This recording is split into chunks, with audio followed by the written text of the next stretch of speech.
Welcome back, everyone, to the deep dive. Today we are going to tackle a pretty intense subject. Oh, yeah. Anger. Definitely a heavy one. But don't worry, we're not going to just tell you to, calm down or something like that. No. We're going way deeper, Much deeper. exploring the philosophy of Jiddu Krishnamurti That's right. to try to really get at what anger is and where it comes from. Exactly. So, So, and what's fascinating about this is we have these sources yeah. that are actually translations Okay. of his lectures and writings Into Spanish. into Spanish. Okay. So, it adds kind of another Whole other layer. whole other layer of nuance Yeah. to his already nuanced ideas. Yeah. And a unique perspective that you might not get, in the original English. That's super interesting. Yeah. And reading through this material, I have to say one thing that really struck me Okay. is how Krishnamurti connects anger to the idea of the self. Absolutely. Like, typically we think of anger as just like a reaction to something. Right? External, right? Yeah, something that happens. But he's suggesting it's rooted in something much deeper. Yeah. Something within us. He really is.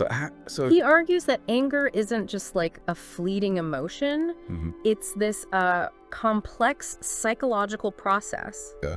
that's tied to our sense of identity, to who we think we are. like our sense of self. Yeah, almost like we use anger to protect this fragile self that we've constructed. I see what you mean, but can you give me an example? I'm a little bit lost with this abstract. Sure. Yeah, so think about when someone criticizes us, Uh-huh. we get so defensive, right? Hold us. Or when we feel threatened, we Yeah. lash out. Mhm. And these reactions, they often stem from a place of protecting our ego. Like protecting our me. Exactly. And Krishnamurti takes this even further. Okay. He says we actually use anger to justify our actions, Oh, wow. to make ourselves feel righteous even when we're behaving badly. Interesting. There's a passage from our source material that Right. I want to quote here. He writes, "A simple anger, an outburst, is one that is forgotten after a short time. It is one thing. But the anger that is the result of a psychological cause is much more subtle and difficult to deal with. Mhm. Most of us don't mind getting angry. We look for excuses for it. Why should we get so angry when someone is mistreated or we are mistreated? So we look for the fact that we are angry and leave it at that. We simply say that we are angry and leave it. We never resort to complicated explanations of the causes. We never simply say that we are jealous or bitter, but we justify it. We explain it. We ask, how can there be love without jealousy? Or we say that the actions of another have embittered us, and so on." It's amazing how he just cuts through all the BS. Yeah. He's basically saying that we're so good at coming up with all these excuses for our anger, but rarely get down to the real root of it. Right. He challenges us to be more honest with ourselves, Yeah. to stop blaming external circumstances, Right. and to look at the role that our own ego plays in this anger. So then if anger is rooted in this sense of self, this need to protect our ego, Yeah. does that mean that we just have to learn to control our anger better? You would think, right? That's what we're always told, Yeah. right? Just get control of your anger. Control it, manage it. Uh, But Krishnamurti actually throws a wrench in that whole idea. oh, really? Yeah. So all those anger management techniques we've been taught are totally useless. He doesn't say they're useless, but Okay. he suggests that they kind of only address the symptom, not the underlying cause. Okay. Like putting a bandage on a wound that needs stitches. I see. You know? So tell me more about why he thinks that controlling anger is the wrong way to go. Well, he believes that trying to control anger just creates more inner conflict. Okay. We're basically fighting ourselves, pushing the anger deeper instead of truly understanding it. It's like when you try to hold a beach ball underwater. Oh, I like that. Just pops up somewhere else. Yeah. With even more force. Exactly. And that's the thing. The more we try to suppress or control our anger, Uh-huh. the more powerful it becomes. Okay. It festers underneath the surface, and it influences our thoughts and our behaviors in ways we might not even be aware of. So if controlling anger isn't the answer, what is? I mean, you're not saying we should just let it run wild. Of course not. No. Okay. He offers a very different approach, Okay. and it might sound a little radical. All right. I'm ready. He suggests that instead of trying to control anger, we need to learn to observe it Observe it. without judgment. Observe it without judgment. Wow. What does that even mean? That sounds a little too zen for me. I know it sounds a little out there, but it's actually a very practical concept and very powerful. Okay. Think of it this way. Okay. You're watching a storm from the safety of your home. Mm. You see the wind howling, the rain pouring. You see the lightning flashing. Yeah. But you're not caught in the middle of it. Right. You're simply observing it. Okay, I get the analogy, but how does that apply to anger? Yeah. Like, it's not like we could just detach from our own emotions. Well, it might feel that way at first. Okay. But Krishnamurti suggests that it is possible to create this space Oh. between ourselves and our anger. Okay. And it starts by just becoming aware of that anger as it arises, Okay. noticing the thoughts, the physical sensations, Right. the urge to react, Yeah. but without getting swept away by them. So instead of being like consumed by the anger, we step back and we become the observer. You got it. Interesting. And in that act of observation, something really interesting happens. What?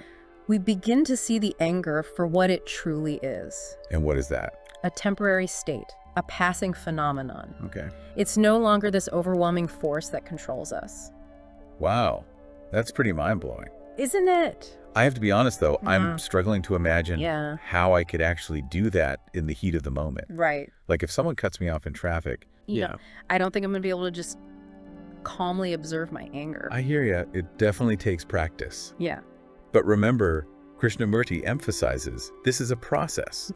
It's not a quick fix. Okay. It's about gradually developing our capacity for awareness, Okay. for separating ourselves from that emotion. It's like building a muscle. Exactly. Yeah. The more we practice observing without judgment, the better we get at it. And the benefits go beyond just managing anger. Absolutely. This ability to observe our thoughts and emotions Yeah. without judgment. It can be incredibly liberating Yeah. in all aspects of our lives. Oh, do you see that? It lets us make more conscious choices, break free from those habitual patterns of reacting, Yeah. and cultivate a sense of inner peace. Okay. This is all starting to click for me now. Good. There's one thing I'm curious about, though. Okay. He uses this phrase, observation without judgment, a lot.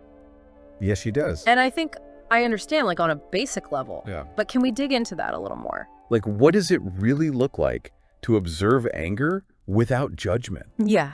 I mean, isn't anger like inherently negative? Right. Something we should judge ourselves for feeling? Yeah, that's a great question. And it's so easy to fall into that trap of judging ourselves for feeling anger, right? Totally. Especially because we're often told that anger is this, like, bad emotion. Yeah, like a bad thing Yeah. to feel. But Krishnamurti throws that whole good versus bad dichotomy out the window. Yeah. Yeah, he suggests that judging anger is just another form of resistance, Okay. another way of trying to control it, Right. which, as we've discussed, is ultimately futile. Right. Remember that analogy of the storm? Yeah. If you're standing safely inside, observing that storm raging outside, you don't judge the wind for howling or the rain for pouring. Yeah. You just acknowledge that it's happening. So we should bring that same kind of detached observation to our own internal experience. Exactly. When we judge our anger, we're just adding another layer of suffering. We create this sense of shame or guilt on top of the anger itself. Right. But when we simply observe it without judgment, we allow ourselves to experience the anger fully without getting caught up in that story that we create around it. So how do we actually do that? How do we separate the experience of anger from the story? Well, Krishnamurti suggests a helpful first step is to simply become aware of the physical sensations of anger. Okay. So when you feel that anger arising, Yeah. pay attention to what's happening in your body. Notice any tightness in your chest, clenching in your jaw, heat rising in your face. It sounds like a mindfulness exercise. It is, and the key here is to observe those sensations without judgment. Don't label them as good or bad, pleasant or unpleasant. Just notice them as they are. And what happens when we do that? Well, by bringing our awareness to those physical sensations, we shift our focus away from the thoughts that are fueling that anger. Remember, Krishnamurti believes that anger is often tied to the stories we tell ourselves, Right. the interpretations we make about situations. Right. So by focusing on the body, we create a space between ourselves and those thoughts. So it's like we're interrupting the cycle of anger by shifting our attention. Precisely. And as we continue to observe those physical sensations, something really interesting happens. What's that? We start to notice that they change. Oh. The tightness in our chest might lessen, the heat in our face might dissipate. Okay. The anger doesn't stay constant, it ebbs and flows. So by noticing that, we realize that the anger isn't permanent. that it will eventually pass. Yes, and that realization can be incredibly empowering. Yeah, I can see that. It helps us to see that we're not at the mercy of our emotions, Right. that we have the ability to choose how we respond. So much of this just feels like it requires so much patience. It does. Like yeah. it seems so much easier to just react in the moment Sure. than to try to observe my anger and wait for it to pass. You're absolutely right. It takes patience and it takes practice. Yeah. But remember, we're talking about a fundamental shift in how we relate to our emotions. Mhm. It's not about achieving some perfect state of non-reactivity. Okay. It's about gradually developing our capacity for awareness and understanding. So it's a journey, not a destination. Exactly. And like any journey, there will be bumps along the way. There Yeah. will be times when we react habitually, when we get swept away by our anger. Of course. But that's okay. The key is to keep practicing. Okay. Keep bringing our awareness back to the present moment, to the sensations in our body, and to the choice we always have in how we respond. You know, one of the things I find most challenging about Krishnamurti's teachings Okay. is that they're so different from the typical advice we get about anger. Yeah. Like we're constantly told to control our anger, suppress it, manage it. Right. It's almost like we've been conditioned to fear anger, to see it as something that needs to be tamed. That's a really insightful observation, and you're right. Krishnamurti's approach is quite radical. Yeah. He challenges us to move beyond that fear of anger and to see it not as an enemy to be conquered, but as a teacher, a guide. A teacher. How can anger be a teacher? It just seems so destructive. It can certainly feel that way, especially when it's expressed in unhealthy ways. Right. But Krishnamurti suggests that anger can also be this powerful source of energy, Okay. a catalyst for change. Okay. I'm intrigued. Tell me more about how anger can be a positive force. Well, think about it. Anger often arises when we perceive injustice, when our values are violated, or when we feel threatened. Right. In that sense, it can be a signal that something needs to change, Okay. either in our own lives or in the world around us. So like a wake-up call. Exactly. It's a call to action, a reminder that we're not powerless, that we have the ability to stand up for what we believe in. But how do we harness that energy without letting it turn destructive? That's where the practice of observation without judgment comes in. Right. By learning to observe our anger without getting caught up in it. Okay. We create a space where we can choose how to respond. We can channel that energy into constructive action rather than letting it control us. This reminds me of something he said in one of these passages. Okay. Where he talks about how personal violence Yeah. is connected to the violence that we see in the world. Uh-huh. The wars, the conflicts, societal divisions. Right. He seems to be suggesting that if we want to create a more peaceful world, Yeah. we need to start by understanding the violence within ourselves. That's a really powerful point, and it speaks to the transformative potential of his approach. Yeah. It's not just about individual healing, it's about creating a more peaceful and just world. So if anger can be a teacher, if it could be a catalyst for change, Yeah. how do we listen to its message without letting it overwhelm us? That's a great question. And it brings us back to the core of Krishnamurti's teachings, observation, without judgment. By learning to observe our anger with clarity and compassion, we can begin to understand its root causes, to see the patterns of thinking and behavior that contribute to our anger, and to make conscious choices about how we want to respond. Wow. It feels like we've just been unearthing so many layers to this one emotion.